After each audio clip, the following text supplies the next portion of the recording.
El Ministerio Internacional Nueva Vida en Cristo presenta Momentos de Reflexión, un mensaje para su vida diaria, con el pastor Misael Ocampo Rivera. Bienvenidos. Hola amigos, cordialísimo saludo, bienvenidos a la reflexión en el día de hoy. Seguimos en el capítulo 5 de Hebreos y pasamos ahora al versículo 11 en adelante, que va a hablar acerca de una advertencia contra la apostasía. La apostasía tiene que ver con declararse enemigo de la fe que profesaba y apartarse, volver al viejo camino, volver a los viejos vicios, volver a las viejas amistades, renunciar a aquella decisión que había tomado inicialmente de seguir al Señor, de ser un hombre, de ser una mujer de la palabra, obediente, recogido, de ser una persona de testimonio, de cuidar su vida. Entonces se ha dejado llevar de los amigos, se ha dejado llevar de las circunstancias, de las situaciones, del dolor, del duelo, de cosas que no entiende, que no las acepta. Entonces decide apostatar la fe, irse, apartarse. Acerca de esto tenemos mucho que decir y difícil de explicar, por cuanto os habéis hecho tardos para oír. Porque debiendo ser ya maestros después de tanto tiempo, tenéis necesidad de que se os vuelva a enseñar cuáles son los primeros rudimentos de la palabra de Dios, y habéis llegado a ser tales que tenéis necesidad de leche y no de alimento. Este versículo acerca de esto, algunas versiones la traducen de quien, con referencia a relación entre Cristo y Melquisedec como sumos sacerdotes. Por razones de lógica y estilo debe concluirse que él introduce toda la sección que va desde el 5:11 hasta el 6:12. Introduce el autor el mismo verbo griego que se traduce aquí, os habéis hecho. Ocurre en los puntos extremos de esta sección, os habéis hecho tardos. No os hagáis perezosos. Esta palabra tardos, el letargo espiritual de los hebreos y su respuesta tardía a la enseñanza del Evangelio, prevenía la recepción de enseñanzas adicionales en ese momento. Esto recuerda a los creyentes que el no apropiarse de la verdad del Evangelio produce un rezago serio en el progreso espiritual y la incapacidad para entender o asimilar enseñanzas adicionales.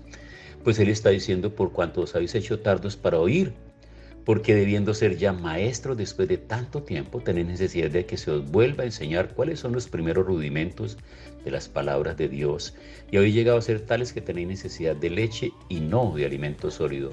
Y todo aquel que participa de la leche es inexperto en la palabra de justicia, porque es niño. Pero el alimento sólido es para los que han alcanzado madurez, para los que por el uso tienen los sentidos ejercitados en el discernimiento del bien y del mal. La tarea, amigos, mensajeros de esperanza, nuestra tarea es una tarea grande, de diligencia, de permanente cuidado, de pastoreo y de trabajo. Recordemos esto. La figura que utiliza la palabra de Dios para comparar el trabajo del hombre de Dios, de la mujer de Dios, de ese ministro, de ese pastor, de ese mensajero de esperanza, lo considera un pastor.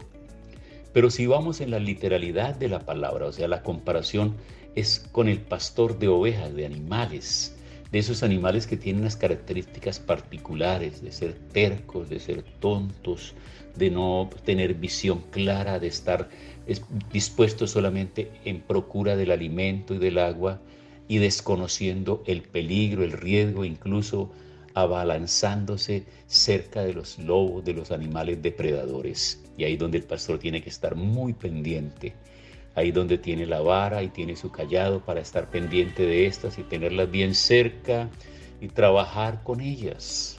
Pues ahora no es menos importante el trabajo de nosotros, que estamos para guiar personas, para seres humanos que son clasificados ovejas, llamados como ovejas. Ahora el Señor se autodefine como nuestro pastor. Jehová es mi pastor y nada me faltará. Y si Él es nuestro pastor, nosotros somos sus ovejas. Pero ya en un segundo nivel, si nosotros somos los pastores, Él nos ha concedido la oportunidad de manejar un rebaño, personas que son consideradas ovejas. Y estas ovejas, no todas crecen y asimilan la palabra de la misma manera.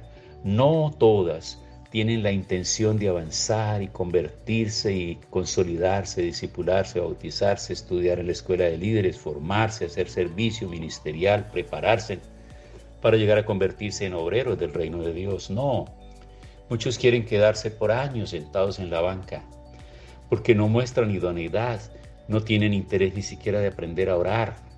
Todos oran, pero oran en silencio. Si a alguien le van a pedir que haga una oración en público, se asusta, no sabe cómo hacer la oración.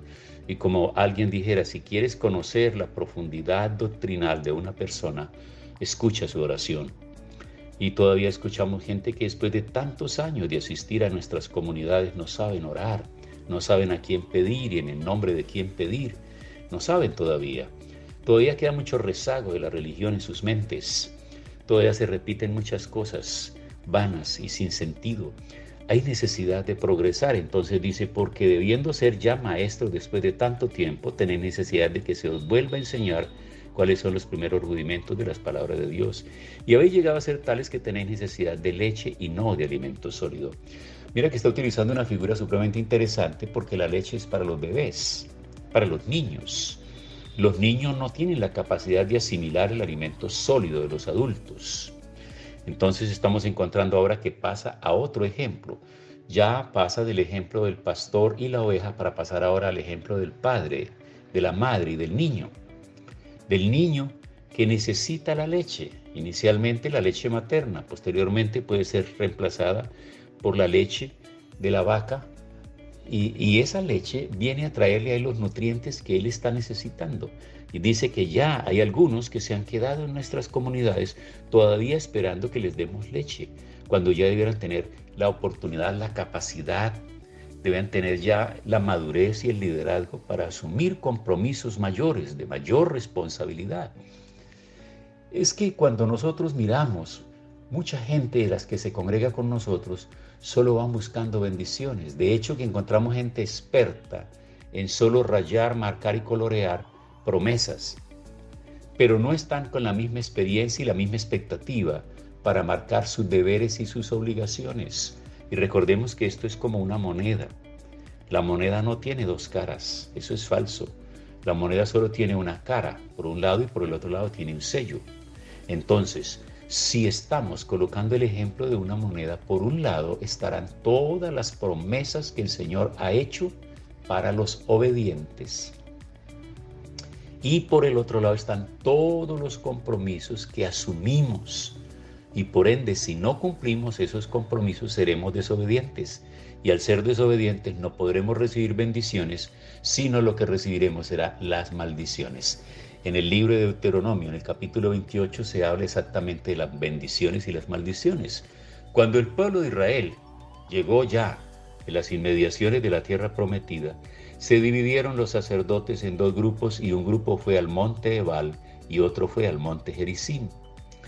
El grupo del monte Gerizim estaba obligado a gritar todas las bendiciones que les llegarían por causa de la obediencia. Y el grupo de sacerdotes que estaban en el monte Ebal gritaban todas las maldiciones que caería sobre el pueblo si el pueblo no obedecía. Entonces ese capítulo es interesante porque habla de la obediencia y de la desobediencia y justamente habla de las bendiciones y habla de las maldiciones. Entonces, señores, cuando la gente no quiere progresar es porque no obedece. Cuando la gente no quiere salir, dejar de estar pidiendo leche y cositas sencillas y que le sigan tratando como si fuera un bebé espiritual, después de tantos años, lo que él necesita es esforzarse, tener cada día ese compromiso. Es muy claro. Jesús llama a sus discípulos y dura 3 años y medio con ellos capacitándolos. La primera parte, el primer módulo que les da y que les comparte tiene que ver con la intimidad. Las personas que en sus comunidades no aprenden a tener una comunión con Dios, todo el tiempo están pendientes de profecías, todo el tiempo están yendo de un lugar a otro a ver qué les dicen. Parece que todavía conservan esa expectativa de cuando no eran hombres y mujeres de Dios, del reino de Dios, que iban delante de los agoreros, de los astrólogos para que les leyeran las cartas, les leyeran el horóscopo, les dijeran muchas cosas, para que les hablaran de la suerte. Quedaron con esa práctica. No, cuando la gente ha crecido, se ha formado, cuando la gente ya ha dejado la leche espiritual y ahora está comiendo alimento sólido, él mismo aprende a escuchar la voz de Dios. Él mismo aprende a entender y interpretar los mensajes que Dios le está trayendo. Él mismo comprende la revelación de la palabra, saca tiempo para leerla. Es que no podemos hacer de la Biblia un libro de religión al que religiosamente, como dicen algunos, se acercan a leerlo, pero simplemente por cumplir, como para que Dios me vea que estoy leyendo la Biblia. Pero cuando sale de ese momento y luego le preguntan, ¿y qué leíste? No, no recuerdo. ¿Y de qué trataba? No, no entendí. ¿Y qué lección aprendiste? No sé, tengo que volverlo a leer. O sea, cumplir por cumplir religiosamente no le interesa a Dios. Dios lo que quiere es una relación. Lo que quiere Dios es una relación constante, progresiva, creciente, que nosotros vayamos aprendiendo esto cada día. Por eso es importante tener en cuenta esto. Y todo aquel que participa de la leche, dice, es inexperto en la palabra de justicia porque es niño. Pero el alimento sólido es para los que han alcanzado madurez, para los que por el uso tienen los sentidos ejercitados en el discernimiento del bien y del mal. Nuestros sentidos humanos se ejercitan espiritualmente, aprenden a ser dominados, dirigidos y guiados por el Espíritu de Dios y traen revelación a la vida nuestra. Es maravilloso cuando la persona saca tiempo para educar sus sentidos y permitir que el Espíritu de Dios eduque esos sentidos, de la vista, del oído, que podamos nosotros sentir que nuestro ser realmente está respondiendo a esa madurez que está adquiriendo cada día por el ejercicio de la fe. La palabra es algo que trae crecimiento extraordinario y maravilloso cuando la memorizas. De hecho, que aquí el autor de Hebreos escribe por ahí que el Señor está formando un pueblo y está escribiendo en la mente y el corazón su palabra, porque de ahí donde debe estar la palabra del Señor. No podemos quedarnos contentos nosotros con tener una Biblia, que es un libro, ¿cierto? Pero si ese libro se pierde, se extravía, si en algún momento llegase a perder ese libro, ¿qué de ese libro tienes en tu mente y en tu corazón? ¿Cuántos pasajes, cuántos versículos, cuántas promesas, cuántas oraciones, cuánta doctrina de ese libro tienes en tu mente para que el Espíritu Santo lo tome como materia prima y te pueda traer revelación y orientación? Cuando estás frente a una necesidad, a una calamidad y a una petición, lo único que tú tienes que hacer es orar al Señor para que Él te dé una palabra. Algunos acostumbran a abrir la Biblia al azar. Algunos llegan y dicen, Señor, voy a abrir la Biblia y el versículo que me salga, ahí tú me estás hablando. Y otros dicen, Señor, yo voy a poner mi dedo en la Biblia y el versículo que señale mi dedo, eso significa que ese mensaje es para mí. Pues no muchos tienen buenos resultados con esta práctica, porque lo mejor sería que esa palabra tú la leas, que tú la entiendes y la guardes en tu corazón para que en el momento fortuito, cuando la necesites y ores, el Espíritu Santo la traiga a tu mente. Esa es una revelación divina, espiritual, que viene a tu mente para guiar tus pasos y tu vida diariamente. ¿Qué tal si oramos en el día de hoy? Estamos aprendiendo herramientas para aprender a crecer en el conocimiento de la voluntad de Dios y para edificarnos, ser cada día personas con mayor habilidad espiritual. Oremos. Señor, muchas gracias por esta palabra. De nuevo queremos agradecerte porque el autor de Hebreos nos da enseñanzas extraordinarias para el crecimiento y el desafío de nuestra fe y de nuestra vida cristiana. Ayúdanos cada día a crecer en esa relación contigo. Gracias en el nombre de Jesús. Amén. Hemos disfrutado de un gran momento de reflexión con el pastor Misael Ocampo Rivera. Un mensaje lleno de amor, esperanza y felicidad para tu vida. Los invitamos a compartir este mensaje con sus amistades y en sus redes sociales. Búsquenos en YouTube y Facebook como Ministerio Internacional Nueva Vida en Cristo y en Instagram como @MinInternacional Nueva Vida. Momentos de reflexión.